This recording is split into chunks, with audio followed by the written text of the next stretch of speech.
سبحانك لا علم لنا إلا ما علمتنا إنك أنت العليم الحكيم. الحمد لله رب العالمين والصلاة والسلام على سيد المرسلين وعلى آله وصحبه أجمعين ومن تبعهم بإحسان إلى يوم الدين. أعوذ بالله من الشيطان الرجيم. بسم الله الرحمن الرحيم. آمن الرسول بما أنزل إليه من ربه والمؤمنون كل آمن بالله وملائكته وكتبه ورسله لا نفرق بين أحد من رسله وقالوا سمعنا وأطعنا غفرانك ربنا وإليك المصير. ہم جناب محمد رسول اللہ صلی اللہ علیہ وسلم اور تمام انبیاء برحق جو بھی گزرے ہیں سب پر ایمان لاتے ہیں. نبی کریم صلی اللہ علیہ وسلم سچے رسول ہیں. اس کی بہت ساری دلیلیں ہیں جن میں سے کچھ کا تذکرہ ہوا. ہم اسی سلسلے میں علمی معجزات پر گفتگو کر رہے ہیں اور ان علمی معجزات میں اسلام کی حلال اور حرام کردہ اشیاء ایک معجزے اور علمی شان کے کو اپنے اندر سمیٹے ہوئے ہیں جس پر موٹی موٹی کئی جلدوں پر مشتمل کتابیں لکھی جا سکتی ہیں. چنانچہ ہم سرسری سا تذکرہ کرتے ہوئے آگے بڑھتے ہیں. ایک چیز یہ کہ پچھلے درس میں ہم نے خنزیر کے گوشت کی حرمت کا تذکرہ کیا تھا. یہاں بہت ہی اختصار کے ساتھ کہ وہ جانور جو درندے ہیں اور پھاڑ کھاتے ہیں, دانتوں سے نوچ کر پھاڑ کر اپنے شکار کو کھاتے ہیں, ان چوپایوں یا جانوروں کو, اور پرندوں میں وہ پرندے جو پنجے سے نوچ کر پنجوں کو پکڑ کر اپنے شکار کو دبوچتے ہیں اور نوچ کر اس سے کھاتے ہیں. اسلام نے ایسے درندوں اور ایسے پرندوں کو حرام قرار دیا. چنانچہ اسلام کہہ رہے ہیں کہ کما ان الاسلام, جیسا کہ اسلام نے ذی مخلب من الطیر, پرندوں میں پنجے والے, پنجے سے شکار کر کے نوچنے والے پرندوں کو, اور زیناب من السباع, درندوں میں جو زیناب ہیں یعنی پھاڑ کر کھانے والے دانت جن کو ہیں ان کو بھی حرام کیا ہے. کیوں حرام کیا ہے؟ یہ 1400 سال پہلے نہیں معلوم تھا, اب معلوم ہوا, بعد میں معلوم ہوا انسان کو کہ ان جانوروں, ایسے پرندوں اور ایسے درندوں کے گوشت میں دیگر حلال جانوروں کو جن کو حلال قرار دیا ہے قرآن و حدیث نے, ان کے مقابلے میں پاکیزگی نہیں ہوتی, ان کے مقابلے میں خبائث اور گندگی کا پہلو ہوتا ہے, اور ساتھ ہی ساتھ ان کے گوشت اور عضلات دوسرے جانوروں کے مقابلے میں زیادہ سخت ہوتے ہیں ان کے عضلات کی سختی کی وجہ سے, اور ساتھ ہی ساتھ ان کا گوشت جو ہے رنگ بدل تلون لحمہا, اس کا گوشت کا رنگ بدلا ہوا ہوتا ہے یا بدل جاتا ہے. اسی طریقے سے ان کے گوشت اور جسم کے اندر آپ دیکھیں گے کہ بدبو آتی ہے, قبح رائحتہا, اس کی بو کی قباحت یعنی بدبو ہونے کی وجہ سے. نبی صلی اللہ علیہ وسلم کی حدیث کہہ کے انہوں نے یہ الفاظ نقل کیے کہ حرم علیکم کل ذی مخلب من الطیر وکل زیناب من السباع, کہ تم پر, نبی صلی اللہ علیہ وسلم فرماتے ہیں کہ تم پر حرام کیا گیا ہے ہر پرندے والا, ہر پنجے والا پرندہ اور ہر ناب والا, دانتا جو دانت سے کاٹنے والے, کیا نام ہے, دانت کا حامل جو ہے وہ درندہ. مجھے جو الفاظ یاد ہیں اس میں ہے کہ کلو زیناب من السباع وذی مخلب من الطیر فہو حرام, کہ ہر دانتا درندہ اور پنجے والا پرندہ تم پر حرام ہے. نبی کریم صلی اللہ علیہ وسلم نے اس مختصر سے کلمات کے ذریعے سے ایک لمبی فہرست دے دی کہ آپ جانوروں میں اگر فہرست بنا کر پیش کی جاتی کہ یہ جانور یہ جانور یہ جانور حرام ہے تو ایک لمبی فہرست ہوتی, انہیں یاد کرنا مشکل ہوتا. بہت سے جانوروں کا, جیسے عرب میں اگر آپ یہ بیان کرتے تو عرب کے باہر افریقی ممالک میں, ایشیا کے دوسرے علاقوں میں, امریکہ اور آسٹریلیا کے علاقوں میں جو جانور پائے جاتے ہیں, اگر ان کی فہرست بنائی جاتی تو مخاطبین جو اہل عرب جو ان جانوروں سے واقف نہیں تھے ان کو شناخت کرنے میں, جاننے میں دقت پیش آتی. یہ دیکھیے قرآن و حدیث کا یہ بھی ایک معجزہ ہے کہ کم الفاظ میں ایسا ضابطہ بیان کر دیا کہ آپ دنیا کے کسی بھی خطے علاقے میں چلے جائیں, وہاں اگر کوئی نیا جانور بھی آپ کو نظر آتا ہے تو یہ حلال ہے یا حرام, اس کو جاننے کے لیے شریعت کے ان اصولوں کو جو بیان کیا گیا ہے اس کو سامنے رکھیے کہ حرام ہونے کے کیا کیا ضابطے ہیں.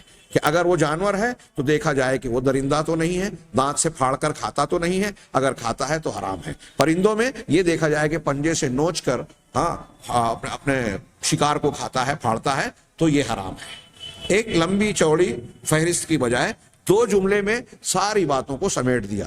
اب ان اصولوں سے ہٹ کر بھی کچھ اصول بیان کیے گئے ہیں، وہ بھی اگر سامنے رکھے جائیں تو خشکی اور طریقے ایسے تمام جانوروں کی ایک لمبی چوڑی آپ فہرست ان اصولوں کے تحت بنا سکتے ہیں کہ کون کون سے جانور حرام ہیں، اور الگ الگ جانوروں کی حرمت کی الگ الگ وجوہات۔ یہاں اجمالی طور سے انہوں نے یہ بتایا کہ یہ جب فرمایا فَلُحُومُ هَٰذِهِ الْحَيْوَانَاتِ، تو آج کی سائنس اور تحقیق یہ کہتی ہے کہ ان جانوروں کی جن کو اسلام نے درندہ اور ذی مخلب من الطیر، پنجے والا پرندہ کہہ کے حرام قرار دیا، ان جانوروں کے گوشت کا جب آپ تجزیہ کریں گے تو معلوم ہوگا کہ یہ انسان کے معدے کے لیے ٹھیک نہیں ہے۔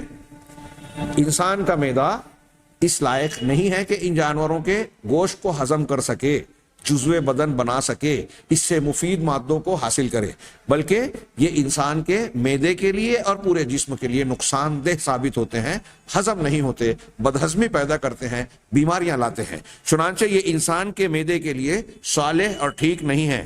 کیوں؟ لأنها تبذل مجہودا عضلیا فی افتراسها لغیرها۔ گویا یہ ایک سائنٹیفک یا عقلی وجہ بتائی کہ یہ جو جانور ہیں، گوشت خور درندے اور پرندے، پھاڑ کھانے والے، یہ اپنا شکار کرنے کے لیے اور شکار پر قابو پانے کے بعد اسے کھانے کے لیے یہ بہت محنت کرتے ہیں اور بڑی طاقت صرف کرتے ہیں۔ ظاہر سی بات ہے کہ شکار دوسرا اگر کوئی جانور ہے تو اس کو قابو میں رکھنے کے لیے اس کی طاقت زیادہ ہوتی ہے، اور اسے گوشت کو نوچنے کے لیے آپ اور ہم جو گوشت کھاتے ہیں، کچا گوشت توڑنا ہمارے لیے کتنا دشوار ہے، کتنا مشکل ہے، لیکن ہم دیکھتے ہیں کہ جو جانور گوشت کھاتے ہیں، کتا، بلی، شیر، بھیڑیا، یہ لوگ زندہ جانور کو پہلے قابو میں کرتے ہیں، اس کو بس میں کرتے ہیں، اس کی طاقت اور مزاحمت کو بھی جو ہے بے اثر بناتے ہیں، پھر ساتھ ساتھ جب وہ مر جاتا ہے تو اس کے گوشت کو مطلب اپنے دانتوں سے اس طرح نوچتے ہیں جیسے ہم پکا ہوا گوشت تو مشکل سے نوچ سکیں، اس سے زیادہ آسانی سے ایسا لگتا ہے کہ وہ کچے گوشت کو توڑ توڑ کے یا بدن کو پھاڑ کر، اس کی کھال کو پھاڑ کر اس کے اندر کا کے اجزاء استعمال کرتے ہیں، کھاتے ہیں۔ اب یہاں بھی ایک پہلو آپ دیکھ سکتے ہیں کہ ان کے مزاج کی، جہاں یہ سائنسی اعتبار سے یہ بات کر رہے ہیں، ان کے مزاج میں ایک قسم کی درندگی ہے۔ ساتھ ہی ساتھ جب وہ شکار کرتے ہیں تو ظاہر سی بات ہے کہ وہ جانور کو ذبح نہیں کر رہے ہیں، بہنے والا خون جو ہے وہ چھوڑ نہیں رہے ہیں، تو ان کی غذا میں کچے جانوروں کو جب استعمال کر رہے ہیں اس طریقے سے نوچ کر پھاڑ کر، تو وہ خون بھی ان کے جسم میں جا رہا ہے، جس کے بارے میں ہم نے جانا کہ یہ خون جو ہے وہ اپنے اندر بہت سارے بیماریوں کے جراثیم لیے ہوئے ہوتا ہے، اور بہت ساری بیماریوں کے جراثیم کی نشو و نما کے لیے وہ بہت زرخیز ہوتا ہے، صالح ہوتا ہے، یہ خون بھی جا رہا ہے۔ اسی طریقے سے مردار تو یہ ذبح تو نہیں کر رہے ہیں، بہنے والا خون بہہ نہیں رہا ہے، تو جس جانور کو یہ درندے اور پنجے والے پرندے کھاتے ہیں، گویا وہ مردار کا بھی استعمال کر رہے ہیں۔ اس طریقے سے یہ حرام جانوروں کے جو نقصانات ہم نے جانے، ان نقصانات کو اپنے پیٹ میں جمع کر رہے ہیں، تو ظاہر سی بات ہے کہ ان نقصانات کو یہ اپنے اندر سمیٹے ہوئے ہیں، اور پھر ان چیزوں کے ذریعے سے یہاں جو وجہ بتائی کہ ان کے گوشت کے اندر جو ہے صلابت ہوتی ہے، سختی ہوتی ہے، نقصان دہ اجزاء ہوتے ہیں، اور اس لیے بھی ان کے اندر زیادہ قوت اور صلابت ہوتی ہے، اس لیے کہ اپنے شکار کو کرنے کے لیے وہ ضرورت سے زیادہ، یعنی ہمارے مقابلے میں وہ زیادہ قوت کا اور محنت کا استعمال کرتے ہیں، اور اس کی ان کو ضرورت پڑتی ہے۔ چنانچہ اس کی وجہ سے ان کے عضلات اور پٹھے بہت زیادہ سخت ہوتے ہیں، بہت زیادہ طاقتور ہوتے ہیں۔ کہہ رہے ہیں کہ وَتَسْلُبُ، اور یہ انتہائی سخت اور اینٹھے ہوئے ہوتے ہیں، لہذا کسے ہوئے ہوتے ہیں، لہذا ہاضمے کے سلسلے میں بھی انہیں بڑی دقت پیش آتی ہے۔ انسان اگر ان جانور کا استعمال کرے گا تو اس کو ہاضمے میں دقت آئے گی۔ یہاں اگلی چیز کہ ہم نے اختصار کے ساتھ ان چیزوں کا تذکرہ کیا، میں چاہتا تھا کہ آج ہی کتے کی نجاست اور حرمت کی بھی گفتگو ہو، لیکن اس سے پہلے شاید وہ اگلے درس میں ہم کر سکیں، اور اب جو چیز میں چھیڑنے جا رہا ہوں یہ شراب کی حرمت کا تذکرہ ہے۔ اس پر ایک پوری کتاب لکھی جا سکتی ہے اور لوگوں نے لکھی ہے۔ چند باتوں کا ہم صرف تذکرہ کر دیں، اور واقعی یہ بھی قرآن کا تشریعی معجزہ بھی ہے کہ اس کی شریعت ایسی ہے، احکامات جو انسانوں کے لیے مفید ہی مفید ہے، اور ساتھ ہی ساتھ قرآن اور حدیث کے علمی معجزات کا بھی حصہ ہے کہ بعد میں وقت گزرنے کے ساتھ ساتھ شراب ایسی چیز ہے جس کو پہلے کے مذاہب میں بھی جو ہے حرام قرار دیا گیا، ہاں، لیکن اس کی اتنی شدت سے حرمت نہیں تھی اور اس میں تحریفات کی گئیں. پھر اس کے کچھ نقصانات کو پہلے بھی لوگوں نے جانا، لیکن اسلام نے جس انداز میں اس کی حرمت مختلف پیرائیں اور انداز سے کی اور اس کے نقصانات کی طرف اشارے کیے، آج جب سائنسی تحقیقات کی گئیں اور اس کے مختلف نقصانات پر نظر ڈالی گئی تو حیرت ہوتی ہے کہ بہت سے ایسے نقصانات یا پہلو جو مخفی تھے 1400 سال پہلے کوئی انسان نہیں جان سکتا تھا، وہ یا قرآن و حدیث نے ان نقصانات کی طرف اشارے کیے یا ان نقصانات کی وجہ سے ان کو حرام قرار دیا. چنانچہ کہہ رہے ہیں کہ بہت ساری بیماریوں سے بچاؤ کے لیے، بہت سارے نقصانات سے بچانے کے لیے اسلام نے شراب کو حرام قرار دیا، شراب پینے کو. قرآن مجید کی ایک آیت ہے کہ ایک تفصیل ہے کہ قرآن میں شراب کی حرمت تدریجاً ہوئی، تدریجاً ہوئی، 3 مرحلوں میں ہوئی. ہم اس تفصیل میں نہیں جاتے. اور پھر ہوئی بھی تو کس طریقے سے ہوئی. اللہ تعالیٰ نے اس کے اندر یہ بھی کہا آخری مرحلے میں کہ اس میں کچھ فائدے بھی ہیں، لیکن وَإِثْمُهُمَا أَكْبَرُ مِن نَفْعِهِمَا، شراب اور جوئے کا گناہ اس کے نفع سے زیادہ ہے. یہ پہلے بھی میں نے بیان کیا بعض دروس میں. اللہ نے یہ نہیں کہا کہ ان کا فائدہ، ان کا نقصان اس کے فائدے سے بڑا ہے، بلکہ یہ کہا کہ اس کا گناہ اس کے فائدے سے زیادہ ہے. تو یہیں سے صرف الفاظ کے استعمال سے یہ اصول نکلا کہ شریعت اسلامیہ میں وہ چیز حرام ہے جس کا نقصان فائدے پر غالب ہو، جس کا نقصان فائدے سے زیادہ ہو. نقصان زیادہ ہے تو وہ چیز حرام، لا ضرر ولا ضرار. چنانچہ یہاں جو آیت نقل کی سورۃ المائدہ کی، اللہ تعالیٰ کا ارشاد ہے یا ایھا الذین آمنوا انما الخمر والمیسر والانصاب والازلام رجس من عمل الشیطان فاجتنبوہ لعلکم تفلحون. کہہ رہے ہیں کہ اے ایمان والو، یہ شراب اور یہ جوا، یہ آستانے، کسی شخصیت اور بزرگ کے نام پر یا ان کی قبر پر زیارت گاہ بنا لی جائے، یہ آستانے اور پانسے جس کے ذریعے سے شگون لیا جاتا تھا، کوڑی، پانسا، تیر کے ذریعے سے، یہ پانسے سب گندے شیطانی کام ہیں. قرآن کے الفاظ پر غور کیجئے. ہمارے ہاں بعض منکرین حدیث اہل یورپ کو خوش کرنے کے لیے یا اپنے آپ کو جدید اور ماڈرن بتانے کے لیے یا شراب کے حرمت سے نکل کر اس کو جائز بتانے کا راستہ کھولنے کے لیے یہ کہتے ہیں کہ دیکھیے قرآن میں کہیں بھی شراب کو حرام نہیں قرار دیا گیا، اور حدیثوں میں ہے تو وہ حدیثوں کو رد کر دیتے ہیں، کہتے ہیں قرآن میں ہے ہی نہیں تو کیا ضروری ہے. آپ اس آیت کے ان الفاظ پر غور کیجئے. ایک تو وہاں آیت میں کہا اسمہما، ان کا گناہ، یعنی جس چیز کا استعمال کرنا گناہ ہو، کیا وہ شریعت میں جائز ہو سکتی ہے؟ قرآن گناہ کہہ رہا ہے. یہاں کہا کہ یہ ساری چیزیں من رجسن کہا، گندگی ہے. قرآن نے جس کو رجس کہا، گندگی کہا، ناپاک کہا، وہ حلال بھی ہو سکتی ہے کیا؟ ہر خبیث چیز حرام ہے. پھر نمبر 2 من عمل الشیطان، شیطان کے کاموں میں سے ہے، یعنی شیطانی کام ہے. تو جو شیطانی کام ہے، ہمارے منکرین حدیث قرآن فہمی کا بڑا دعویٰ کرتے ہیں، بتائیں کہ قرآن کے یہ الفاظ جو شیطانی عمل قرار دے رہے ہیں، شراب اور جوئے کو، پانسے اور جو ہے انصاب اور ازلام کو، کیا وہ آستانوں کو، کیا اس میں حلت کا کوئی پہلو نکل سکتا ہے کہ شیطانی عمل ہونے کے باوجود ایسا ہوگا؟ فاجتنبوہ، یہ آرڈر دیا اللہ تعالیٰ نے کہ یہ گندگی ہے، شیطانی عمل ہے، فاجتنبوہ، لہذا اس سے بچو، اس سے اجتناب کرو، پرہیز کرو، دور رہو، لعلکم تفلحون، تاکہ تم اس سے فلاح پا جاؤ. یہاں آیت اتنی ہی نقل کی، اسی آیت کے آگے ہے انما یرید الشیطان ان یوقع بینکم العداوۃ والبغضاء فی الخمر والمیسر، کہ شیطان یہ چاہتا ہے کہ تمہارے درمیان خمر اور میسر، شراب اور جوئے کے ذریعے سے اس کے اندر تمہارے درمیان بغض اور عداوت، نفرت اور دشمنی، کینہ کپٹ پیدا کر دے. وَيَصُدَّكُمْ عَنِ الصَّلَاةِ، کہہ رہے ہیں اور تم کو نماز سے، اللہ کے ذکر سے روک دے. فَهَلْ أَنْتُمْ مُنْتَهُونَ، تو کیا تم اس سے باز آنے والے ہو؟ علامہ ابن تیمیہ کی شرح اٹھائیے، بڑی پیاری لکھی ہے اس بارے میں. وہ کہتے ہیں کہ دیکھیے آیت پر غور کیجئے کہ اللہ کیا کہہ رہا ہے. شیطان چاہتا ہے، کیا چاہتا ہے؟ بغض اور عناد پیدا کرنا، کہ مسلمان آپس میں ایک دوسرے سے نفرت کرے، دشمنی برتے. اس کا مطلب یہ ہوا کہ انسان بغض، عناد، دشمنی نہیں چاہتا، اختلاف ایسا گناہ نہیں ہے جس میں لذت ہو. انسان ان گناہوں کو پسند کرتا ہے جس میں لذت ہو، اس کی طرف راغب ہوتا ہے. اب جوا اور شراب ایسا گناہ ہے جس میں لذت ہے، لہذا اللہ نے کیا کہا کہ بغض اور عناد تو انسان نہیں چاہتا، شیطان چاہتا ہے. اب یہ شیطان بغض اور عناد کس ذریعے سے پیدا کرنا چاہتا ہے؟ فی الخمر والمیسر، خمر اور میسر، شراب اور جوئے کے ذریعے سے.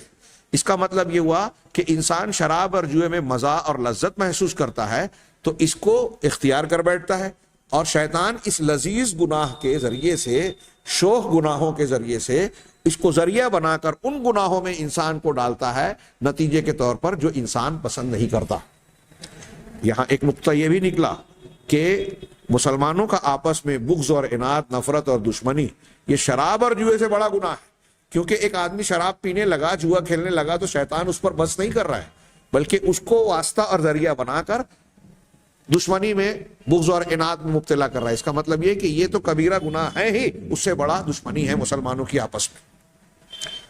اور اللہ کے ذکر سے بھی روکتا ہے. منکرین حدیث سے بھی سوال ہے کہ جس کے اندر یہ نقصان ہو کہ آپس میں نفرت پیدا کرے، دشمنی پیدا کرے، جس چیز کے ذریعے سے شیطان کا یہ مقصد پورا ہو، اور جو نماز سے اور اللہ کے ذکر سے وَيَصُدُّكُمْ عَنِ الصَّلَاةِ عَنْ ذِكْرِ کیا ہے وہ، میں آیت کے الفاظ پہلے کون سا ہے، ذکر اللہ اور صلاۃ، اس میں ذرا سا عن ذکر اللہ ہے، وہ عن الصلاۃ، اللہ کے ذکر سے اور نماز سے روکے. تو نماز سے اور اللہ کے ذکر سے روکنا کیا یہ چھوٹی بات ہے؟ آپ اس کے نقصانات کے پہلو دیکھنا ہے. اللہ کے نبی جناب محمد رسول اللہ صلی اللہ علیہ وسلم نے بڑے جامع الفاظ، 3 لفظ کا ایک جملہ فرمایا اور سارے شراب اور نشے کی چیزوں کو گھیر دیا. آپ نے فرمایا کل مسکر خمر. خمر شراب، خمر کا لفظ عربی میں جو ہے اس کا مادہ خے میم رے ہے. کہتے ہیں کہ اس کے معنی میں ڈھانکنا. خمار لڑکیوں کے دوپٹے کو کہتے ہیں. دوپٹے سے لڑکی اپنے آپ کو، بچی جو دوپٹہ استعمال کرتی ہے، اپنے آپ کو لپیٹتی ہے، چھپاتی ہے. تو جو چیز کسی چیز کو ڈھانپتی ہے اس کو خمر یا خمار کہتے ہیں. خمر کو خمر کیوں کہتے ہیں، شراب کو خمر کیوں کہتے ہیں؟ اس لیے کہ الخمر ما خامر العقل، کہ اس کی وجہ سے عقل پر پردہ پڑ جاتا ہے، عقل چھپ جاتی ہے. ایک انسان عام حالات میں جب ہوش و حواس میں ہوتا ہے، نشے کی حالت میں نہیں ہوتا، اس وقت تو بہت سارے ایسے کام جو اس کی عقل اس کو روکتی ہے کہ یہ کام نہیں کرنا چاہیے، اس سے بچتا ہے. لیکن جب شراب پی لیتا ہے تو یہ قابو اور کنٹرول اس کا ختم ہو جاتا ہے. لہذا اب وہ عقل ڈھک گئی، عقل پر پردہ پڑ گیا. اب وہ کام بھی وہ کرنے لگتا ہے نشے کی حالت میں جو عام نشے کے بغیر کی حالت میں وہ نہیں کرتا. اس کی تاریخ میں بہت ساری عظیم الشان مثالیں ہیں. ہم حالیہ دنوں میں ایسی خبریں پڑھ سکتے ہیں، سن سکتے ہیں، دیکھ سکتے ہیں. بہت سے لوگ کہتے ہیں کہ تھوڑی تھوڑی مقدار یا عادتاً جب کوئی شراب پیتا ہے تو شراب پینے کے باوجود ہوش میں رہتا ہے، یا معمولی مقدار پینے کے یہاں انہوں نے بحثیں کی ہیں. معمولی مقدار پینے کے باوجود آدمی ہوش و حواس میں نہیں رہتا، اس کا دماغ پر پورا کنٹرول نہیں رہتا. ہاں، ایسی بہت سی مثالیں ہیں. لوگ کہتے ہیں کہ نشے کی حالت میں بھی انسان گاڑی چلا لیتا ہے. ہاں، رپورٹیں بتاتی ہے کہ جو ایکسیڈنٹس ہوتے ہیں سڑکوں پر، ان ایکسیڈنٹ میں ایک خاص سروے رپورٹ بتاتی ہے، ایک خاص پرسنٹیج ایسا ہوتا ہے جو نشے کی حالت کی وجہ سے ایکسیڈنٹ ہوتے ہیں. نشے کی حالت میں لوگ اپنے محرم رشتہ دار لڑکیوں پر، اپنی بیٹی پر، ہاں اپنی بہن پر، یہاں تک کہ اپنی والدہ پر جنسی حملے کر دیتے ہیں. ایسے واقعات بھی ہوتے ہیں. جو ظاہر سی بات ہے کہ ایک نارمل آدمی، ایک ٹھیک ٹھاک آدمی عام حالات میں یہ حرکت یا اس قسم کی جرات اور جسارت نہیں کرے گا، ایسی بے غیرتی کا مظاہرہ نہیں کرے گا. اور یہ جاہلیت کے زمانے سے اگر ہم صرف واقعات کو نقل کریں اس کے نقصانات کے پہلو میں تو ایک لمبی چوڑی بات ہو سکتی ہے. یہاں ہم سائنسی لحاظ سے کچھ باتوں کا تذکرہ کریں گے. اس سے پہلے یہ حدیث، اللہ کے رسول نے فرمایا کہ کل مسکر خمر، ہر نشہ آور چیز خمر ہے، وکل خمر حرام، اور ہر خمر حرام ہے. بعض روایتوں میں ہے کل مسکر حرام.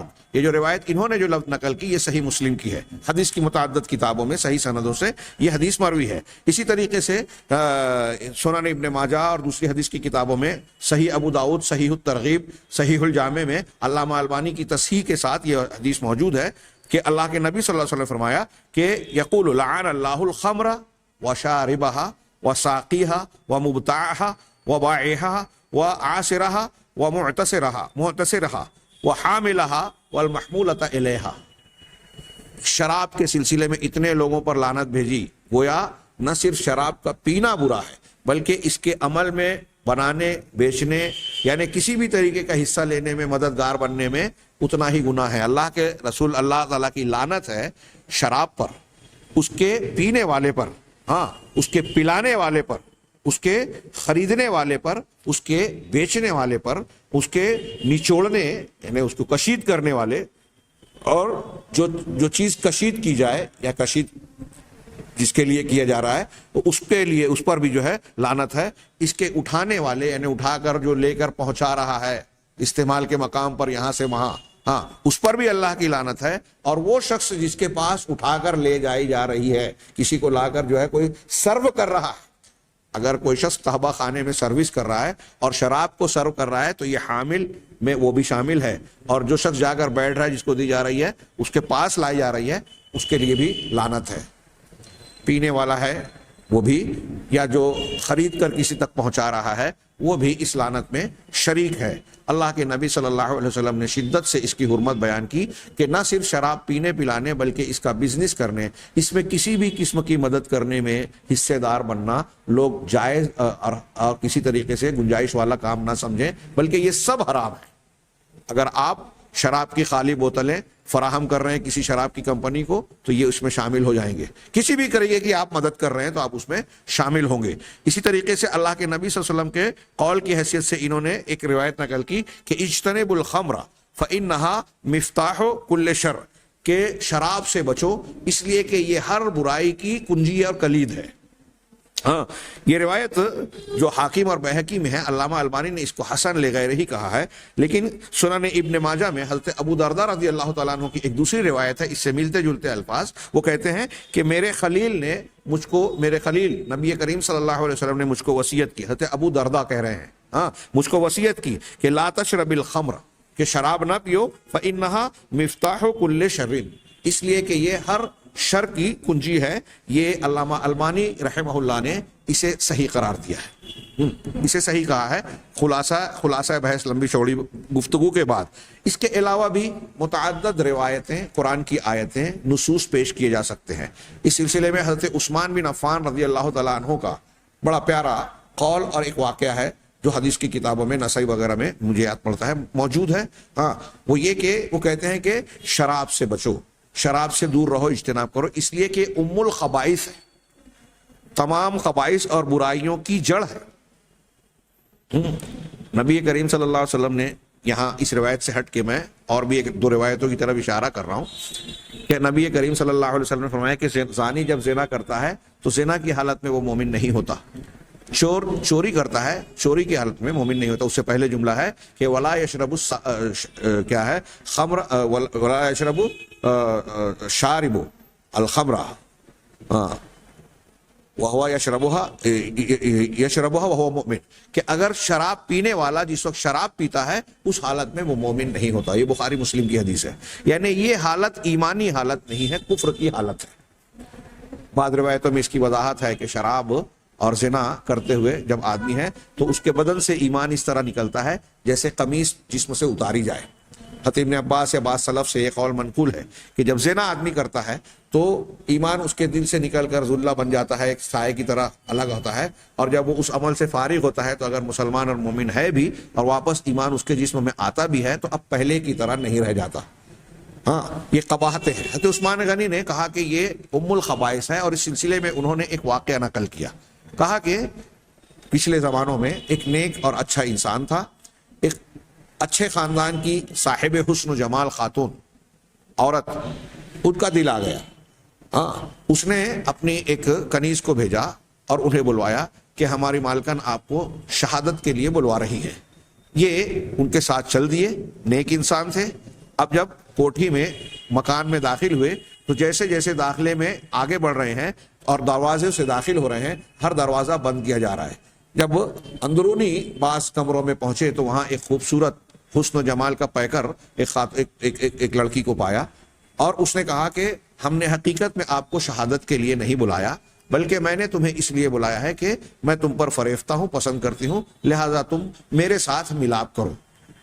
انہوں نے انکار کیا۔ تب اس نے کہا کہ یہ دیکھو ایک چھوٹے بچہ ہے، یا تو اسے قتل کرو، یہاں شراب کی سراہی اور خم ہے، یا تو یہ شراب پیو، نشہ استعمال کرو، یا پھر میرے ساتھ بدکاری کرو، جسمانی تعلق قائم کرو۔ تو اس آدمی نے یہ سوچا کہ ان تین گناہوں میں سے ایک کو جب ناگزیر ہے چوائس کرنا، اختیار کرنا، تو انہوں نے سب سے ہلکا سمجھ کر، یہ میں وضاحت کے ساتھ کہہ رہا ہوں تو عثمان غنی بیان کر رہے ہیں، تو انہوں نے سب سے ہلکا سمجھ کر یہ کہا کہ بچے کے قتل سے اور زنا سے اپنے آپ کو بچا کر میں شراب پی لوں۔ تو انہوں نے شراب پیا، کہا کہ مجھے یہ اونڈیل کے دو، اس نے دیا، کہا اور مانگو۔ ابھی اس نے گناہ کا ارادہ نہیں کیا تھا، کہا اور میں پینا چاہتا ہوں۔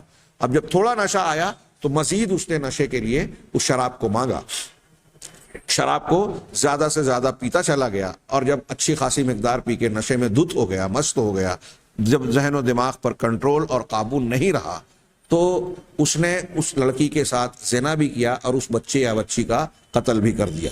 دیکھیے کہ ہوش میں رہنے کے وقت وہ تینوں گناہوں سے بچنا چاہ رہا ہے، لیکن اپنے آپ کو تین میں سے ایک گناہ کے ارتکاب کے لیے اس نے سوچا کہ یہ سب سے ہلکا گناہ ہے کہ میں شراب پی لوں، لیکن نشے میں آ جانے کے بعد اب وہ اس کی نیکی اور شرافت ختم ہو گئی۔ یہی وجہ ہے لوگ کہتے ہیں کہ نشے کی حالت میں انسان اور جانور میں فرق نہیں رہ جاتا۔ انسان اور جانور میں فرق کرنے والی اس کی اخلاقی صلاحیت ہے، جو اس کی عقلی صلاحیت ہے جو اس کو اخلاق پر ابھارتی ہے، صحیح اور غلط کی تمیز دیتی ہے، شرم و حیا کا زیور پہناتی ہے۔ لیکن جب نشے کی حالت میں انسان آ جاتا ہے تو یہ زیور اتار کر پھینک دیتا ہے اور عقل اپنا کنٹرول کھو دیتی ہے، لہذا انسان جانور کے برابر ہو جاتا ہے۔ اس سلسلے میں کئی واقعات آپ بخاری میں دیکھیں گے کہ حضرت علی رضی اللہ تعالیٰ عنہ کے 2 اونٹ تھے، اس وقت تو انہی کی بنیاد پر جو ان کی کمائی کا انحصار تھا۔ حضرت حمزہ، ان کے چچا حمزہ رضی اللہ تعالیٰ عنہ نے حرمت شراب سے پہلے کا واقعہ ہے، شراب کا نشہ کیا، نبیذ پی، اور اس کے بعد جو ہے انہوں نے اس زندہ اونٹ کے جو ہے کوہان کے 2 ٹکڑے کاٹ دیے اور پیٹ کے ایک حصے کو کاٹ کر اس کی کلیجی کا کچھ حصہ کاٹ کے نکال لیا۔ حضرت علی رضی اللہ تعالیٰ عنہ اس سے بڑے کبیدہ خاطر ہوئے، اور پھر یہ ایک برا کام تو کیا جو فی نفسہ ہی خود بہت برا تھا۔ پھر حضرت علی رضی اللہ تعالیٰ عنہ نے جب حضرت اللہ کے رسول صلی اللہ علیہ وسلم سے شکایت کی، آپ وہاں پہنچے ہیں، تو اب حضرت امیر حمزہ نے اور برا کام کیا کہ اس نشے کی حالت میں انہوں نے اللہ کے رسول صلی اللہ علیہ وسلم سے کہا کہ تم اور یہ علی یہ کیا ہیں، میرے باپ دادا کے غلام ہی تو ہو، میرے باپ دادا کی ایسے تو ہو۔ یہ سن کر اللہ کے رسول صلی اللہ علیہ وسلم سمجھ گئے کہ حمزہ چچا جو ہیں وہ نشے کی حالت میں ہیں، ورنہ ایسی بات وہ ہرگز نہ کرتے۔ آپ خاموشی سے چلے گئے، اور اس کے بعد یہ بات ثابت ہوئی، حضرت امیر حمزہ بھی جب ہوش و حواس میں آئے تو انہیں اس کا افسوس ہوا۔ یہ چیز جو ہے شراب کی حرمت بتاتی ہے، اور اس کے نتیجے کو ایک آدمی اللہ کے رسول صلی اللہ علیہ وسلم کا اور اپنے بھتیجے سے جس انداز میں خطاب نہیں کر رہا ہے، ادب و احترام سے پیش آتا ہے، نشے کی حالت میں وہ ایسی بدتمیزی سے پیش آ رہا ہے۔ ایسے اور بھی واقع، عبداللہ بن جدعان نے نشے کی حالت میں امیہ کو مار دیا، اور جب وہ بعد میں دیکھا کہ ان کے آنکھ جو ہے چہرے پر آنکھ پر مارا، آنکھ متاثر ہے اور قریب ہے کہ اس کی بینائی چلی جائے، کہا یہ کیسے ہوا؟ کہا تم کو یاد ہے تم ہی نے مارا؟ کہا شراب کے پینے کی وجہ سے اگر میں اس طرح کا جانور بن گیا اور ایسی حرکت کیا تو اب میں اسے ہاتھ نہیں لگاؤں گا۔ اگرچہ وہ مشرک تھا، کافر تھا، اسلام سے پہلے کا واقعہ ہے، لیکن ایسے بہت سارے واقعات آپ شراب کی حرمت اور اس کے نقصانات کے پہلو میں پائیں گے۔ تو یہ تو وہ اثرات ہیں جس کا مشاہدہ ہر خاص و عام کرتا ہے۔ میں نے بعض خبروں کی طرف اشارہ کیا کہ محرم نامحرم رشتوں کے تمیز کھو دیتا ہے، انسان زنا پر جری ہو جاتا ہے، ام الخبائث ہے، یہ گناہوں کو انجام دیتی ہے۔ یہ شراب کی حرمت کے لیے بعض قرآن کی آیتیں اور اس کے اثرات سے متعلق حدیث کی کتابوں میں، اسلامی تاریخ میں کچھ واقعات جو بیان کیے گئے، ان میں سے 1-2 کی طرف میں نے اشارہ کیا۔